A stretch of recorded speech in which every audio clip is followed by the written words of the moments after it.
자, 3강으로 가도록 하죠. 제 3강입니다. 자, 입지 파트를 아직 우리가 못 끝냈죠. 입지 파트에 대해서 공업지의 입지 선정이야. 공업지. 입지 선정. 그래서 공업지는 이제 베버하고 레시라는 학자가 있는데, 레시는 잘 안 나옵니다. 그래서 베버 위주로 가세요. 베버. 자, 베버는 최소 비용 이론을 주장합니다. 최소 비용 이론. 그래서 우리가 비용을 적게 들어가자는 얘기죠. 그래서 이제 밑에 보시면은 어떻게 돼요? 우리가 가장 강조하는 게 수송비입니다. 수송비가 최소고, 그 다음에 인건비, 노동비가 최소고, 그 다음에 집적이익이라는 게 있어요. 우리가 공장끼리 모여있으면 이익을 얻죠. 집적력이라고도 하는데, 집적력은 최대이겠죠, 이익이. 그래서 이 순서로 가고, 수송비를 제일 강조했다가 나왔었어요. 강조. 그 다음에 얘는 최소가 되고, 얘는 최대가 된다. 그렇게 나왔기 때문에, 그거 위주로 가져가세요. 자, 그래서, 우리가 밑에 보시면은, 수송비는 원료와 제품의 무게, 원료와 제품의 수송되는 거리에서 결정이 되고요. 그 다음에 생산비, 원료비도 중요하지만 수송비, 동력비, 노동비 등을 구성을 하고 있는데 수송비가 가장 중요하다는 거. 레시는 최대 수요가 많은 쪽으로 가야 되는 건데 그건 그냥 참고하시기 바랍니다. 자, 요번에 떴던 게 입지계수였어요. 자, 입지계수. 자, 어느 지역에 대구는 섬유 산업에 특화되어 있잖아요. 그래서 입지상이라는 LQ라는 것은 어떤 지역의 산업이 전국이 동일 산업에 대해서 상대적인 중요도를 측정하는 방법으로서 그 산업의 상대적인 특화 정도를 얘기를 해요. 그래서 공식이라는 것은, 자, 우리가 입지상이라고 하는 입지계수가, 자, 우리가 전국에 대한 지역의 섬유 구성비가 있습니다. 섬유 대구를 얘기하는 거예요. 지역의 섬유 구성비가 차지하는 비율이 대구에 전국의 섬유 구성비보다 얘가 20%고 얘가 10%예요. 그럼 얘가 더 크거든요. 지역이 특화되어 있는 거죠. 근데 그걸 이제 우리가 산업비로 따질 수 있으면 고용률로 따질 수 있거든요. 그래서 우리가 지역이 올라가죠. 전국이 내려옵니다. 그래서 그 전국에도 전 산업 중에서 섬유 산업이라는 특정 산업이 있죠. 지역도 전 산업 중에서 섬유 산업에 대한 특정 산업이 있을 겁니다. 자, 그러면 예를 들어서 그냥 간단하게, 자, 우리가 대구에 100명 중에서 20명이 차지하고 전국에는 1000명 중에서 100명이다. 20%에서 10%잖아요. 2가 되거든요. 그래서 이번에 시험에 나왔던 게 LQ가 1보다 큰 거를 다 적어라. 그죠? 그럼 전국은 다 같으면 위에 있는 비중이 높은 걸 선택했어야죠. 그래서 LQ가 1보다 크면은 기반이고요. 기반 산업이고, LQ가 1보다 작으면 전고비에 전문화되어 있지 못하죠. 비기반이고, LQ가 1이면 자급자족 한다는 얘기 들으셨죠. 자급자족이다. 그렇게만 가져가세요. 그렇게 가져가시고, 그 다음에 이제 오른쪽에 동심원 이론서부터, 동심원 내부구조 이론서부터 이제 문제가 하나가 나오거든요. 그래서 도시 내부구조 이론도 문제가 하나 배정된다고 봐야 됩니다. 그래서 처음에는 5개 지구로 분화되면서 이 동심원 이론이 먼저 시작됐어요. 도시의 내부구조 이론이 문제 하나가 배정이 돼요. 그래서 우리가 도시 내부구조 이론을 잡으셔야 됩니다. 그래서 옛날에는 버제스라는 학자가 동심원이라는 이론을 말을 합니다. 동심원. 소도시면서 우리가 이제 중심, 천이, 저소득, 고소득 통근자재대가 있거든요. 그러니까 옛날에는 이제 도심이 중심 업무 지비가 CBD예요. 자, 여기가 이제 우리가 도심이 처음에 발달되다 보니까 여기가 지대가 높고 뭐 시청, 사무실 다 모여 있어. 은행이나 이런 것들이 이제 너무 위치가 좋다 보니까 지대가 높고 접근성도 좋죠. 접근성도 좋습니다. 인구 밀도도 높아요. 근데 공장이 너무 땅값이 비싸다 보니까 튀어나가죠. 그래서 이걸 천이라고 합니다. 옹길천자. 이번 지구는 천이라고도 하고 전이라고도 하는데 천이라고 많이 나와요. 그 다음에 점이라고 한다는 것은 여기에 두 가지 지역이 이제 발생이 되죠. 내측과 외측인데, 공장들이 이리로 튀어들어가서 경공업 지역을 형성합니다. 공장에서 일하는 사람은 소득이 낮은 사람들이거든요. 그러니까 저소득층이 주거지를 형성하고, 그 다음에 고소득이고 통근자지대라는 얘기죠. 이런 식의. 그래서 우리가 이렇게 외우시면 돼요. 우리가 이 중전, 보통 이 천의를 전이라고 이제 봤을 때 중전 저고통 이렇게 외우시면 됩니다. 중전은 주상의 와이프입니다. 결혼을 배우죠. 어려워요. 저고통스러워요. 버거워요. 그죠? 이렇게. 그러면은 어떻게 돼요? 이건 동심원은 미국 시카고를 모형으로 해서 단핵이에요. 그러니까 얘는 핵이 하나밖에 없어요. 소도시로서 단핵 구조다. 소도시로서 아주 도시가 처음엔 발전이 안 됐죠. 그래서 튜넨에 대한 이론을 나중에 배우실 겁니다. 튜넨의 고립국 이론을 도시 내부 이론을 응용합니다. 농업 이론을. 그 다음에 거주지 분화 현상이 도시 생태학적 관점에서 설명을 하면서 도시 공간 구조 현상이 이제 침입, 경쟁, 침입, 천이. 그래서 어디에 들어가서 침입을 하고 또 바뀌어서 천이가 돼도 경쟁과도 관련되죠. 그러면서 이제 약간 좀 성장을 하면서 얘는 비판이 넘기시면은 시카고시만을 했기 때문에 너무 단순하고 교통의 발달을 고려하지 못했어요. 각방향으로 수송비가 똑같지는 않잖아요. 그래서 나온 게 선형입니다. 선형이라는 자체는 부채선자예요. 부채선자. 부채꼴이라든지 교통망, 교통축이나 교통망이 나오면 선형을 찍으셔야 됩니다. 호이트가 얘기를 하거든요. 호이트가. 그래서 얘는 그림을 보시다시피 우리가 이제 이 호이트는 자 CBD는 무조건 1번 주고는 CBD입니다. 중정부지고. 자 그러면서 고소득층이 이렇게 뻗어나가죠. 얘가 교통축에 가깝다는 얘기입니다. 그죠? 그러면서 고소득층이 반대에 있다. 그러면서 이렇게 분리되는. 그래서 호이트는 도로망, 교통망이라는 게 중요하고요. 그래서 오른쪽에 보시면 이제 어때요?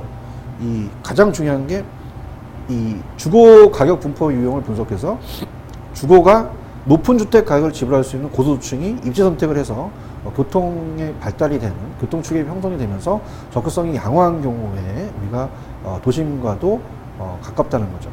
그래서 너무 고소득층에 너무 지나치게 고주택만을 또 강조했다. 그래서 이제 나온 게 다핵심입니다. 다핵심은 두 명이 계세요. 해리스와 얼만이죠. 해리스와 얼만. 그럼 얘네들은 소도시면서 단핵이거든요. 오래된 도시. 그래서 한 명씩만 얘기했기 때문에 단핵이고 얘는 다핵이다. 이렇게 잡으시면 되는데 해리스와 얼만이 얘기하면서 여러 핵이 형성이 된다는 얘기예요. 넘겨보시면은 얘는 박스가 이제 CBD가 있고 도매업 경공업이 2번 지구면 옆에 저급 옆에 4번에 중급, 고급이 있고 7번에 또 교외 주거지역이 또 주택지구가 있다는 거죠. 그래서 여기서 이제 가장 중요한 거는 기역, 니은, 디귿, 리을입니다. 그래서 니은에 자 동종활동, 유사활동은 모여 있어야 돼요. 분산이 아니라 집적입니다. 그 다음 거기 보시면은 이종이라는 게 있죠. 다른 업종. 다른 업종은 흩어져야 돼요. 그래서 분산이라는 게 맞죠. 그죠? 분산. 이해가 상반되는 분산이다. 이렇게 해서 이걸 바꿔낼 가능성이 큽니다. 그죠? 이것만 잡으시면 돼요. 그 다음에 이제 우리가 제5절이죠. 요게 이제 27회 때 나왔는데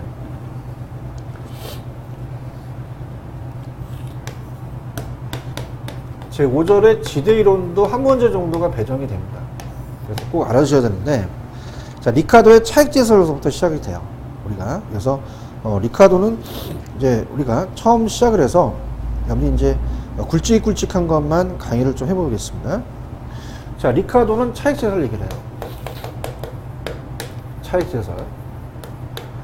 그래서 비옥도의 차이가 틀리다는 거죠. 비옥도 나오면 무조건 리카도 찍으셔야 됩니다. 그래서 얘는 토지의 생산력의 차이 때문에 발생한 지대다. 지대 발생 근거는 비옥도예요.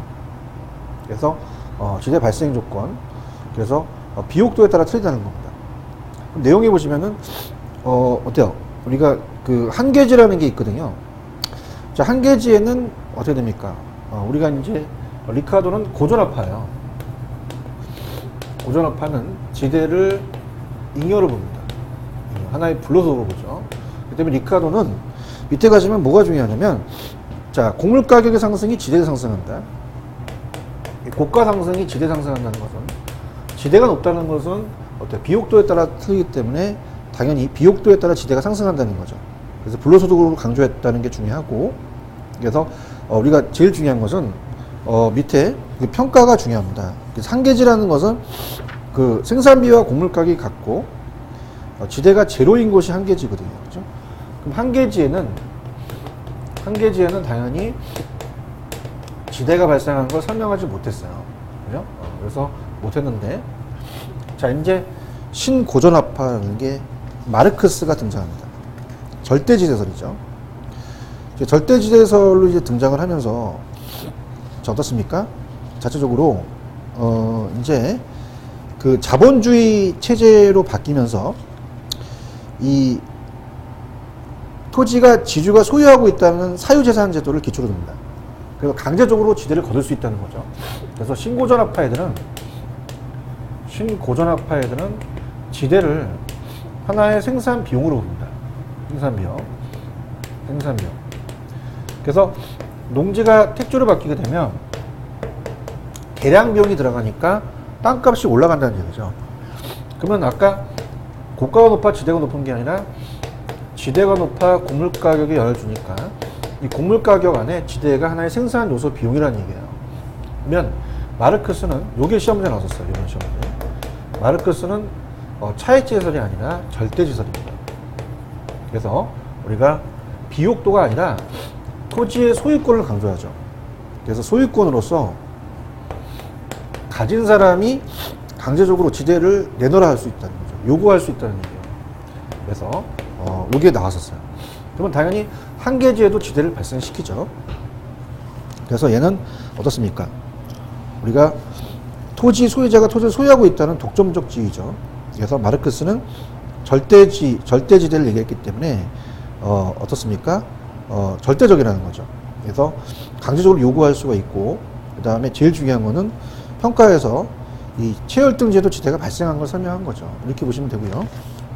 그 다음에 티넨은 입지교차 지대설을 얘기했어요.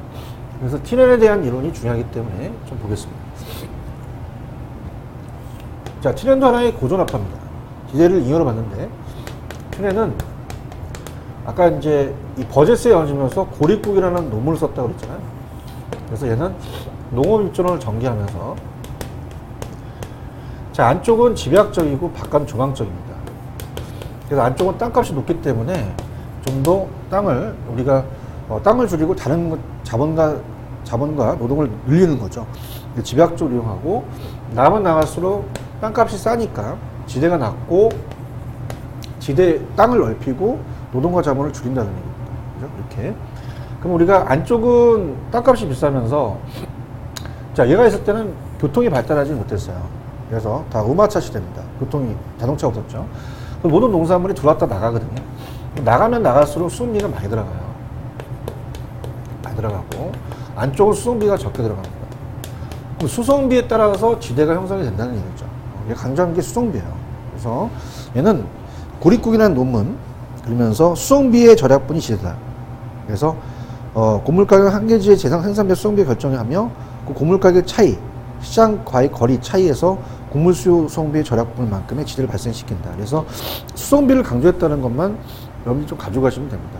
그 정도만 가져가시면은 거의 마무리가 됐고요. 그 다음에 이제 3강에서 여러분들한테 핵심적인 거를 말씀드리는 게 바로 정책 파트입니다. 자, 우리가 정책 파트로 가볼게요. 자, 정책은 문제가 4-5문제가 출제가 돼요. 정책 파트. 굉장히 중요한 파트입니다. 4문제에서 5문제. 그래서 먼저 여러분들이 잡으시는 게 정부에 대한 시장 개입 이유입니다. 정부가 왜 시장을 개입하냐? 개입 이유는 뭐니? 자, 그러면 2가지가 있어요. 정치적인 기능과 그 다음에 경제적인 기능이 있습니다. 자, 여러분 보세요. 시장이 효율적으로 자원 배분이 잘 돌아가야지만 시장이 잘 돌아가거든요. 근데 너무 잘 돌아가도 있는 사람이 너무 먹어요. 그러면 저소득층을 위하죠. 그래서 여러분들과 저같이 이제 사회적 구성원이라면 사회적 목표를 달성하기 위해서 도덕층을 위해서 개입하는 건 정치적이에요. 자, 그래서 우리가 가장 대표적인 게 임대주택입니다. 자, 임대주택 정책에서 우리가 임대주택을 좀 공공임대주택을 싸게 줘야 되죠. 그래서 이렇게 보시고요. 시장이 안 돌아가요. 시장이 실패거든요. 그러면 시장의 실패를 수정하는 것은 우리가 뭐냐? 그럼 경제적입니다. 그래서 어떻게 암기하시냐면, 자, 시장활동, 경제활동하는 것이 시장이에요. 시장이라는 게 나오면 경제적으로 찍으시고요. 자, 저도 지읒 들어갑니다. 자, 정치적에도 지읒 들어가죠. 그래서 제가 오늘 혀를 짧게, 제가 저서서 정치적에 나오셔야 돼요. 이렇게 암기해보세요. 그래서 이제 시장이 실패라는 것은 어떤 요인에 의해서 사적 시장의 메커니즘이 자원의 적정한 배분을 자율적으로 조정하지 못하는 거거든요. 그래서 정치적은 저소득이라는 것을 한번 넣어보세요. 그 다음에 경제적은 시장 실패 수정이다. 자, 사회적 목표 달성에서 저소득을 뺐는데 한번 넣어놓으시고요. 그 다음에 이제 정부의 시장 개입 방법이라는 게 시험 문제 잘 나와요. 그래서 이게 요번에 떴습니다. 그래서 나오는 부분은 항상 나오는 부분이 나와요. 그래서 이제 우리가 밑에 정부 시장 개입 방법인데요. 정부 시장 개입의 방법은, 자, 우리가 이관직이라고 이제 이직관이라고 이제 제가 외우라고 그랬거든요. 자, 일단 정부 시장 개입이 토지 정책도 있지만 주택 정책도 있어요. 그러면 우리가 이라는 것은 토지용 규제입니다. 토지용 규제. 자, 그래서 어떤 게 제일 대표적이냐면 지역지구제예요. 지역지구제. 자, 지역지구제를 살펴본다면, 자, 우리가 예를 들어서 만약에 주택과 주택이 있는데 공장이 탁 있어. 어울리지 않거든요. 어울리지 않는 것을 어울리게 하는 게 토지이용 규제거든요. 주거조정제로 바뀌겠죠. 그래서 지역지구제라든지 TDR은 나중에 배울 겁니다. 지역지구제 보완책이거든요. 토지에 대한 구획규제, 그 다음에 건축규제, 뭐 이런 것들이 다 이제 우리가 토지용 규제에 들어간다. 이렇게 이제 가볍게 보시면 됩니다. 그래서 그렇게 보시면 되는데요. 근데 이제 중요한 것은, 자, 어떻습니까? 가장 중요한 것은 여러분이 이제 봤을 때 어떤 게 중요하냐면 그 직접과 간접 개입에 대한 그 차이점이 중요하죠. 그래서 뭐 그게 이제 가장 시험 문제 잘 나온다고 봐야 돼요. 직접 개입과 간접 개입의 차이점. 그래서 그걸 갖고 이제 염두에 보시는데, 요게 이제 시험에 잘 나와요. 그러니까 직접적이라는 것은 정부가 수요자 공급자 역할을 직접 개입을 하거든요. 어떤 단어냐면 공영 개발이라든지 토지 수용한다는 얘기 들으셨죠? 토지를 수용한다든가, 그 다음에 공공이라는 단어가 들어가면 다 직접 개입이에요. 공공. 근데 이제 간접적 개입은 시장기구 틀을 유지하면서 소극적인 겁니다. 그래서 제가 이제 요거 찍었던 게 나왔는데, 자, 보조금 지급해요. 보조금. 그 다음에 조세를 부과시키고, 개발부담금이라는 게 나옵니다. 그러니까 개발이 빠져서 나올 수도 있어요. 부담금이라고. 그래서 우리가 지원을 해준다든지 보조를 해준다든지 세금 나온다, 개발부담금 나오면 무조건 간접입니다. 그래서 제가 보조개 이렇게 오시라고 했거든요. 보조개. 개발부담금이 직접이라는 자체가 아니라 간접이라는 게 나왔었어요. 그래서 자, 지금 입문과정이니까 간단히 직접은 정부나 공공기관이 직접 개입해서 적극적이면서 공영, 공공, 개발, 그 다음에 토지 수용 적어 놓으시고, 간접은 조세나 행정상 지원, 그죠? 시장기구 틀을 유지하면서 간접적으로 개입하는 소극적이다. 그래서 보조개, 보조금, 조세, 개발부담금, 지원, 이렇게 보시고요. 그 다음에 이제 외부효과라는 자체가 있어요. 자, 외부효과가 문제 비중이 높기 때문에 외부효과는 좀 살펴보겠습니다. 외부효과는. 그래서 외부효과가 출제 빈도가 높아요. 그래서 외부효과는 좀 살펴보겠는데요. 아까 시장 실패의 수정이 있었잖아요. 이 시장 실패의 원인 중에서 가장 대표적인 게 외부효과입니다. 물론 이제 그 시장 실패의 원인 중에서 공공재라는 게 있어요. 그래서 공공재가, 자, 오른쪽에 우리가 공공재 3번이 있죠. 자, 공공재는 공공이 쓰는 재화입니다. 그래서 우리가 생태공원 같은 걸 정부가 오픈을 해요. 그래서 어떻습니까? 공원을 시민들한테, 남들한테 준다는 것은 굉장히 우리한테 이득을 오죠. 근데 무임승차를 해버려요. 무임승차를 하니까 시장에 맡겨놓으면은 과소생산이라는 게 시험 문제에 계속 소재가 됐습니다. 그래서 이 공공재는 공원 같은 거를 시장에 맡겨놓으면 서로 경합하지도 않고, 차지하려고, 또는 돈을 안 내도 배제하지 못합니다. 비배제니까 무임승차가 되는 거죠. 그래서, 어떻습니까? 과소생산이 돼버려요. 시장에 맡겨놓으면 안 되니까 정부가 개입할 수밖에 없죠. 그래서 우리가 넘겨보시면 이제 배제와 경합이라는 게 있잖아요. 비배제, 비경합으로 이제 우리가 가야 되고요. 시장의 실패는 어떤 요인에 의해서 사적 시장의 메커니즘을 어떠한 자원에 적정한 우리가 배분을 자율적으로 조정하지 못하는 거거든요. 그래서 이제 나중에 배우시겠지만 공공재라든지, 자, 대량 생산하니까 규모 경제니까 어떻게 됩니까? 가격을 생산비를 다운시키니까 비용이 체감되니까 중소기업이 도산되죠. 그 다음에 독과점이 또 우리가 연결이 될 수 있고요. 외부 효과, 공공재가 이제 조금 전에 말씀드린 시장의 실패고, 정부의 비대칭도 시장의 실패입니다. 정보 차이가 있기 때문에 그렇죠. 그렇다면은 외부 효과를 이제 간단히 볼게요. 자, 외부 효과도 시장의 실패 중에서 하나 들어가는데, 자, 외부 효과는 문제 비중이 높기 때문에 별표를 3개 정도 쳐주십시오. 정예복과와 부예복과가 있어요. 정가고. 그래서 자, 간단하게 들어보시면, 자, 정예복과라는 자체는 만약에 3필지, 4필지, 5필지가 있는데 갑이라는 75세 노인이 옆집을 쓸어줍니다. 그러니까 비용이 들어가죠. 그럼 이익에 대한 대가를 줘야 되는데 지불을 하진 않아요. 그 다음에 자, 갑돌이가 양식업을 합니다. 자, 을돌이가 시멘트 공장을 하는데 폐수를 내려보내요. 공장 폐수를. 그 폐수를 내려보내서 어떻습니까? 거기에 대한 손실에 대한 보상을 해주는데 안 해준단 말이에요. 그래서 외부 효과는 가장 중요한 게, 자, 시장을 통하지 않습니다.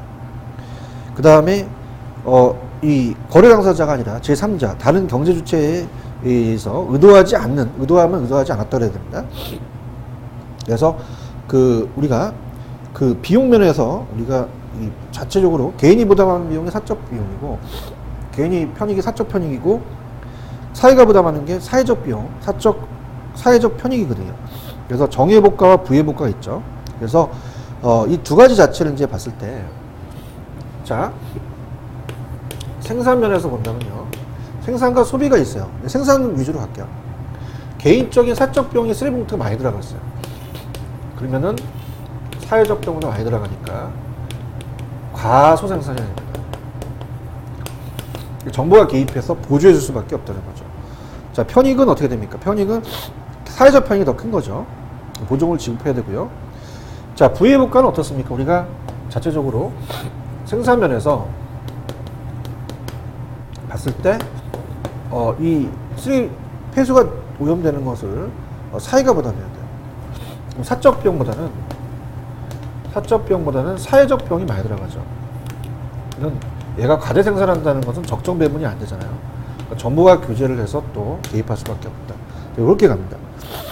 사적 시장 해결의 코즈라는 정의가 나오죠. 정부의 개입 없이 재산권을 부여해서 간다. 그래서 이런 것들 때문에 나오는 게 이제 정부의 실패인데, 자, 이렇게 갑니다. 넘기시면 정부의 실패라는 게 있어요. 왜 그러냐면은, 자, 우리가 앞쪽에서 부동산 시장의 기능은 자고가정량, 자원 배분이라는 게 있죠. 자, 자원 배분이 우리 불완전하기 때문에 효율적인 자원 배분은 안 돼요. 그럼 이게 시장의 실패죠. 그럼 시장의 실패를 수정하기 위해서 정부가 개입을 합니다. 개입을 하죠. 그래서 정부가 개입을 했는데, 만약에 우리가 예전에 강남의 집값을 그렇게 떨어뜨리려고 했는데 집값도 올라갔잖아요. 마찬가지로 얘한테 규제를 하니까 시멘트 공급을 안 하니까 시멘트 가격이 올라가서 주택 가격이 상승하면 임대료가 상승하거든요. 그걸 정부의 실패라고 합니다. 그래서 코즈의 정의는 정부의 시장 개입을 부정해요. 그래서 정부의 시장 개입을 부정해서 나중에 기본소가 나오면 이 피해자한테 환경 오염 부담금에 대한 피해 보상 청구를 줍니다. 그래서 우리가 어떻습니까? 피해가 받게 되면은 보상을 해줘야 된다. 그래서 사적 시장이 해결할 수도 있다는 거죠. 네, 그렇게 연결해 주시면 됩니다. 자, 그 다음에 이제 우리가 제 6번 정부의 실패가 이제 지역지구제가 있는데 우리가 이제 정부의 실패가 오타가 났죠. 지역지구제는 뭐 그냥 간단하게 우리가 내용을 살펴보시기 바랍니다. 그래서 토지은행하고 지역지구제가 이제 가장 그래도 토지에서는 많이 나오거든요. 지역지구제를 간단하게 이제 설명해 볼게요. 자, 지역지구제라는 얘기죠. 자, 지역지구제는 자, 우리가 여기 주택이 있고 주택이 있는데 공장에 탁 있어요. 이거 어울리지 않거든. 주거조정지 바뀌거든. 그럼 지역지구제의 목적은 두 가지예요. 자, 어울리지 않는 것을 어울리게 하는 게 토지이용 규제였죠. 토지이용 규제고, 그 다음에 어떻습니까? 이건 부의복가를 제거시켰죠. 부의복가 자체가 아까 시장의 실패죠. 시장 실패를 제거하는 목적이 될 수 있습니다. 그래서 지역지구제는 부의복가를 방지해서 토지를 좀 더 효율성을 높이는 거죠. 그 다음에 뭐 문제점은 지역지구제 실시하게 되면 지나치게 속박되는 지역과 그렇지 않은 지역 간의 집가 상승을 또 큰 차이가 생기게 됩니다. 그래서 이번에 심각한 형평성 문제를 또 야기시켰다는 것은, 자, 우리가 장점은 앞에도 있었지만은 토지를 효율적인 이용을 했죠. 이용을 잘하자는 것은 효율성입니다. 효율성은 달성이 됐어요. 근데 단점은, 자, 지역지구제 실시하니까 이 지역만 집가가 오르고 다른 데 지역가가 안 올라가거든요. 우리가 지역 간의 형평성 문제가 발생이 되죠. 이게 저해되는 거예요. 그래서 이렇게 해서 우리 체크하시면 되고요. 그 다음에 자, 토지은행제도도 예전에 한번 시험에 나섰어요. 토지은행제도도 우리나라에 실시가 되고 있습니다. 토지은행제도도 여러분이 간단하게 이제 보셔야 됩니다. 내용을. 그래서 이제 토지 이용 규제라고 하는 것도 토지 비축제도로 우리나라에 시행이 되고 있거든요. 그래서 이제 내용을 이제 살펴본다면, 자, 이것도 이제 우리 보셔야 될 내용이에요. 살펴본다면 그 토지은행 제도는 자 우리나라의 공공 토지 비축 제도로서 우리가 여러분들이 그 LH공사라고 들어보셨죠? LH공사에서 지금 시행을 하고 있습니다. 그래서 우리가 정부가 직접적 개입이에요. 얘도 직접적 개입. 그래서 미개발지입니다. 미개발 쌀 때 자, 토지를 사요. 수요자 역할을 하고 나중에 공급자로서 팔죠. 자, 그래서 어떻습니까? 우리가 미개발 토지를 매수했다 비축해서 두었다가 토지개발업자한테 수요자한테 분양을 합니다.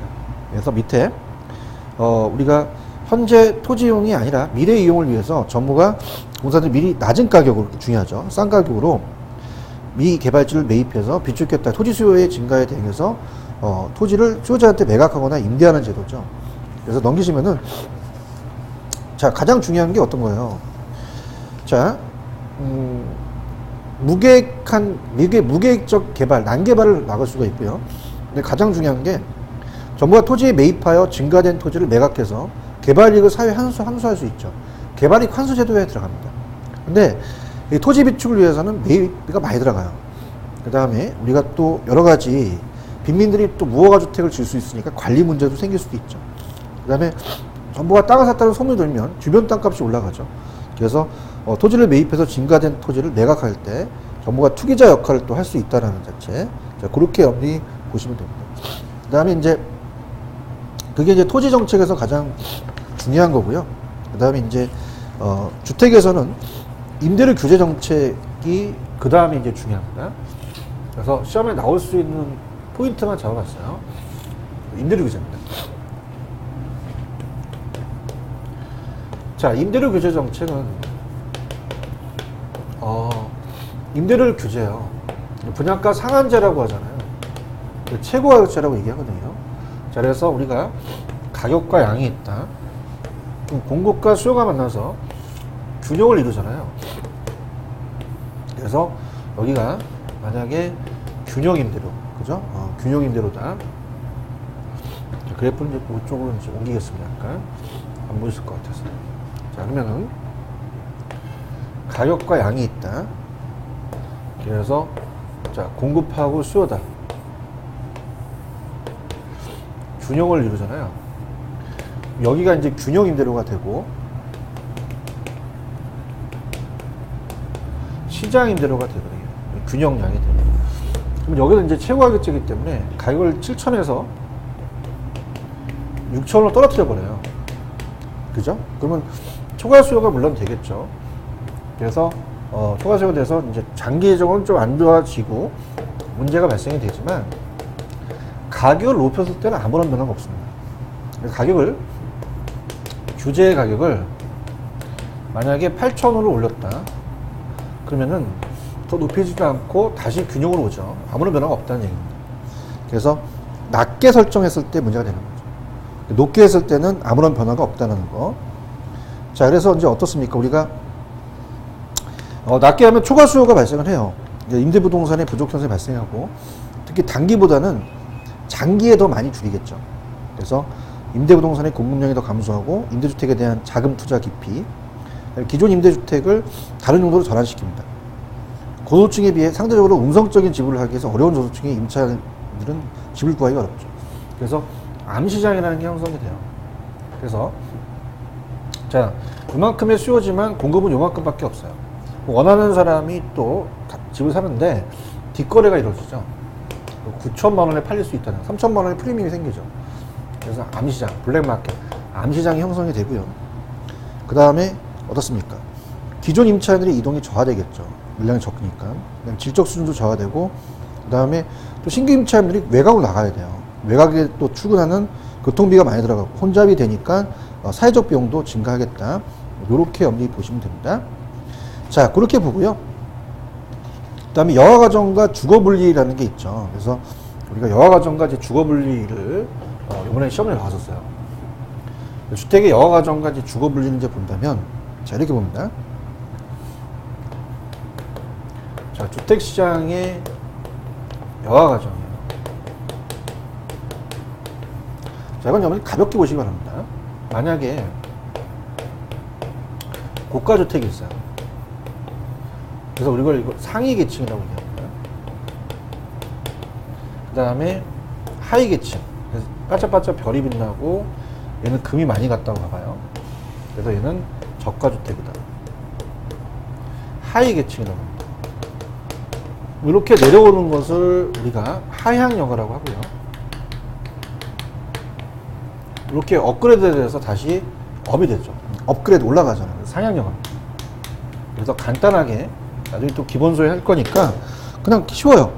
상위 계층이 기존주택 하위 계층으로 내려가면은 하향여가고, 하위 계층이 사용하던 것이 우리가 어떻게 돼요? 수원 개선 재개발돼서 상위 계층으로 올라가는 것을 상향여가라고 하죠.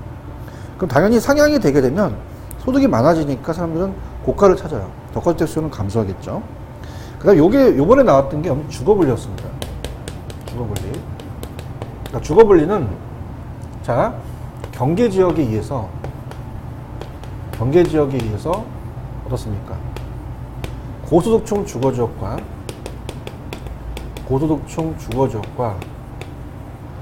저소득층 주거지역이 나눠지는 게 주거분리예요. 그래서 자, 한번 들어보세요, 여러분들. 우리가 좀 전에 상향여가와 하향여가를 배우셨잖아요. 내용에 있는 것들은 여러분이 이제 제가 얘기를 하면은 거기에 대해서 그냥 체크만 해 놓으시면 됩니다. 자, 그래서 자, 원래 고소득층이 살고 있는데 금이 갔어요. 계량 비용이 많이 들어가거든요. 계량 비용이 많이 들어가서 우리가 만약에 어떻습니까? 계량 비용이 3억인데 주택 가치 상승분은 주택 가치의 상승분 1억밖에 안 올라갔다. 계량 안 하죠. 그냥 떠나요. 저소득층이 들어옵니다. 들어온 걸 침입이라 그래요. 그죠? 침입. 침입이 아니라 이익적인 요소. 그래서 이렇게 바뀌는 것을 우리가 하향여가라고 합니다. 들어오는 게 중요하죠. 저소득층이 들어오면 하향여가가 돼요. 그래서 여기에 쓰레기 매립장이 생기니까 부정적이죠.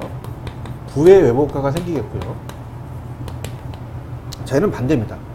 반대로서, 자, 원래 저소득층이 살고 있는데, 자, 계량 비용이 1억 들어가는데 주택 가치 상승분은, 주택 가치의 상승분은 만약에 3억이 올라가요. 그러면 개량하죠. 근데 돈이 없기 때문에 떠나야 됩니다. 그러면서 고소득층이 들어오죠. 저소득층은 고소득층 바뀌겠죠. 이렇게 들어가는 거에 따라서 저가 들어가면 하향, 고가 들어가면 상향입니다. 그럼 이거는 우리가 상향 영화가 돼요. 그래서 이거는 공원이 생기니까 긍정적인 정해효과가 되겠죠. 그래서 꼭 여러분들이 체크는 해보셔야 됩니다. 책에. 이게 뭐가 나왔냐면 이번 시험 20세 때. 자, 저소득층이 있어요. 그럼 얘 고소득층에 가까우면 할증이 되죠. 택시가 12시 넘으면 할증료를 받잖아요. 근데 고소득층이 어떻습니까? 저소득층과 가까이 있으면 할인 거래가 돼요. 할인 거래가. 자, 그래서 어떻습니까? 예열 바꿔냈거든요. 시험제. 예상했던 거였습니다. 그래서 저소득층은 고소득층과 가까이 있게 원하겠죠. 할증 거래를. 그래서 보시면 되고. 그 다음에 넘기시면은 불량주택만 좀 체크해 보세요. 불량주택. 자, 우리가 저가주택에 사는 것은 저소득 때문이지 얘가 원해서 산 거거든요. 불량주택은 주택의 그 자체의 문제라기보다는 저소득의 문제입니다. 그래서 불량주택의 저가주택에 생산되는 것은 시장이 효율적으로 원하는 사람한테 배분이 됐기 때문에 결코 시장의 실패가 아니에요. 나중에 이제 기본소가 나오면 그래서 어떻습니까? 철거하는 게 목적이 아니라 실질 소득을 높여야 된다. 그렇게 가시면 됩니다. 자, 이렇게 해서 우리가 3강까지 봤고요. 4강은 또 좀 쉬었다가 우리가 4강으로 들어가도록 하겠습니다.